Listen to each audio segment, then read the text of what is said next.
Welcome to my channel, Investing with Gaston. Today we're going to continue with our series of videos on how to invest in stocks.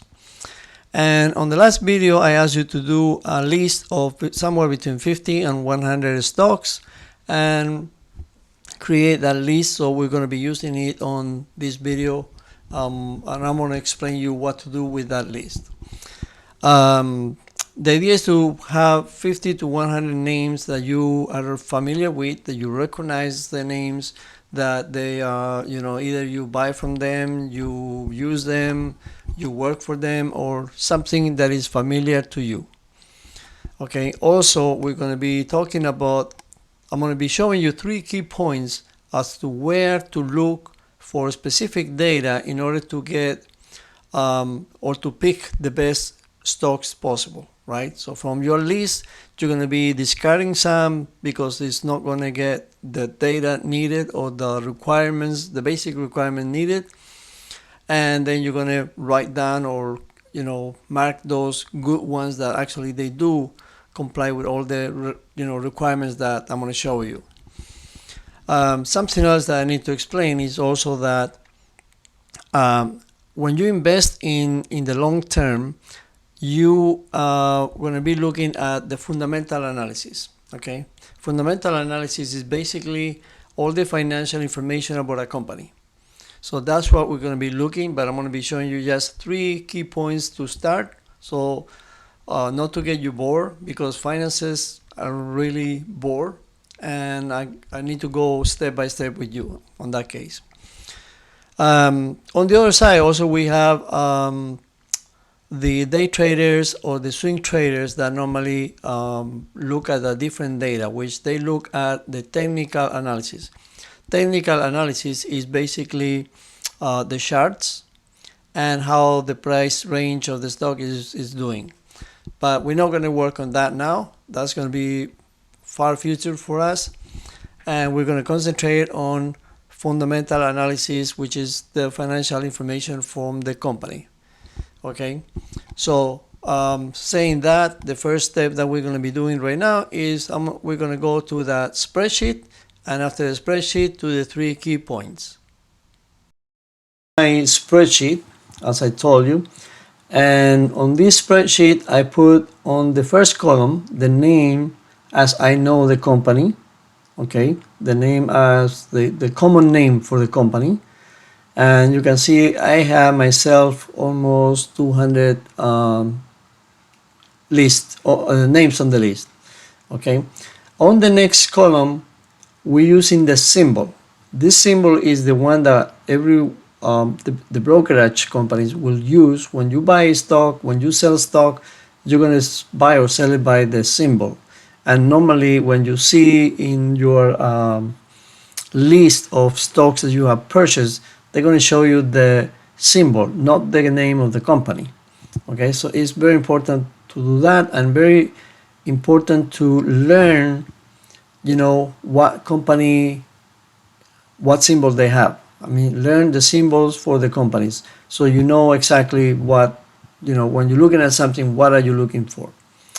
Now in the next column I have a rating, which I give myself a rating from 1 to 5, being 1 the worst and 5 the best, to every one stock. This is what I normally do when I go stock by stock into the things that I'm going to show you now, the 3 topics that I'm going to show you now, and based on that I give them a rating. Normally I use more than my 3 topics that I'm going to show you now, but for purposes of this video today, we're going to go to just, basically actually 2 different topics. 2 different points of where to look and what to do with these names and that.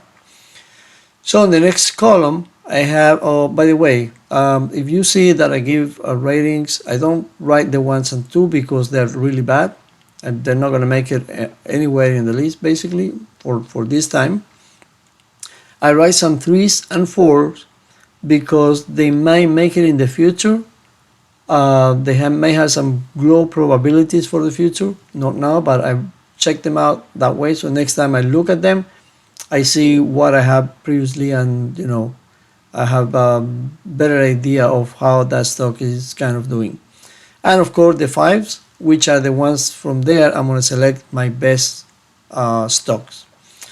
Then on the comments, normally I suggest you write anything that actually will help you, particularly to find out, anything regarding a stock that when you go and check the stock and you say, oh, this stock has this particular thing, write it down, because when you're going to be checking all the stocks, by the time you finish checking all the stocks, when you come back, you say, oh, where was that I saw that stock that have this particular feature that I like. So if you write it on the comments, it would be much easier for you. And price, I put only the price of the stocks that I kind of close to buy, and then just for me to know exactly how many stocks I'm going to buy of each one. So I put the price in there, but the price actually doesn't make any difference on the search, okay? Because you're not going to go by the price, you're going to go by the quality of the stock, the value of the stock, the growth that stock has, okay? So saying that, let's move now into the next part of the video, which is actually the topics that I'm going to show you right now. Let's go there. I'm going to be showing right now is in TD Ameritrade, because that's the brokerage I use personally. And in this case, what we're going to be doing is, once you log into TD Ameritrade, you're going to go right here on the top where it says NVDA, and you're going to put the symbols that you have on your spreadsheet or your list. So you're going to put the first one here, and then it's going to give you a bunch of information. Normally it might go to the summary screen, but in this case, the summary screen, I'm not going to give you much details about that. What is important right now is go to the analyst reports, okay? Because the analyst reports is people that analyze that particular stock, and it give you an idea of what to expect from the stock, okay? So in this case, I put NVIDIA, which is a stock I already own, and the analyst consensus is actually very strong buy. So you got 28 that says buy and one that says hold, no one says sell. So this is a pretty good stock. That's what you want to look for, something that says strong buy. And if you see in the price right now is 815.09, and the consensus actually is it can go down to 600, can go down to 762, or can go up to $1,000, which is actually the latest upgrade they're giving to this stock. So the chances to go up are probably higher than actually the chances to go down. And also, if you look down here on the bottom, normally you will see a lot of other analysts giving ratings. So you see there's one that says a 4, which is not really good, but most of them, they're on the green side and on the very green side. So this is one thing you need to look for. Analyst reports, very important, because this will give you a very good idea of what the stock looks like at that moment. And here is the valuation tab, which actually, if you go into the tabs on the top, select valuation, and again valuation on the bottom here. This will give you a valuation analysis, which will, I want you to read that really good, because this explains what out of this you have to actually look for, and what values are good and what values are not required to be actually used for the valuation. So I'm going to read it to you right now, because NVIDIA is in the semiconductor and semiconductor equipment industry and has positive earnings. The PEG and PE ratios are the most appropriate valuation measures. So the PE, which is this one, and the PEG ratio, which is the bottom one. Okay, the price to book ratio is excluded, since it likely underestimates the company's book value by overlooking hidden assets such as intellectual property. So the price to book ratio is excluded. So this one, you don't need to actually look at that much.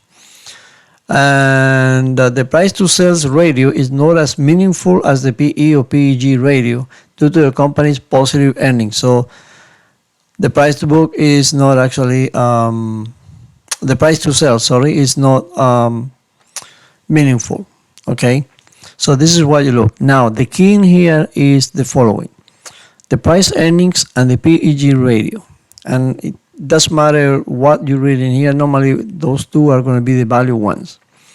So the company here is marked for this square, which is here, and the industry average is by this line, which is this line here. Okay, now on the price earning, normally when you look for a good valuation for a company, you need to find out that the company, which in this case is here, should be on the left side, or actually lower than the industry average. Okay, for it to be good, this needs to be on the left side or lower actually than the industry average. Now on the other side, PEG ratio is the other way around. The industry is supposed to be lower than the company, which in this case it happens, and there's a big gap between both of them, so the difference is high, very high. This company has a very grow potential.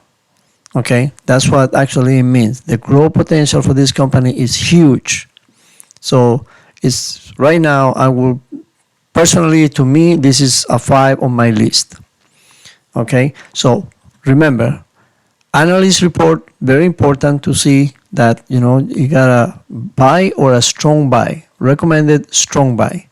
Okay, and then on here, make sure if you get a company that on the price earnings, the company is lower than the industry average, and on the PEG ratio, the industry is lower than the company, then definitely you have a 5 or a buy. Okay, I'm going to leave you with that for now. You have a lot of homework to do. You have to go pick up from your list, put the names in here, and get the evaluation and the analyst report. And if you do see that the numbers match what I've been telling you today, you can mark them with a 5. If they don't, then you can give them, you know, the rating somewhere between 1 and 4, or you can just skip them because, you know, you might not need them at all. Okay, saying that, we're gonna leave this for now, and hopefully next video you can actually have already your homework done and you have a few 5s on your list. And if you do so, please write down on the comments and put what you have find out.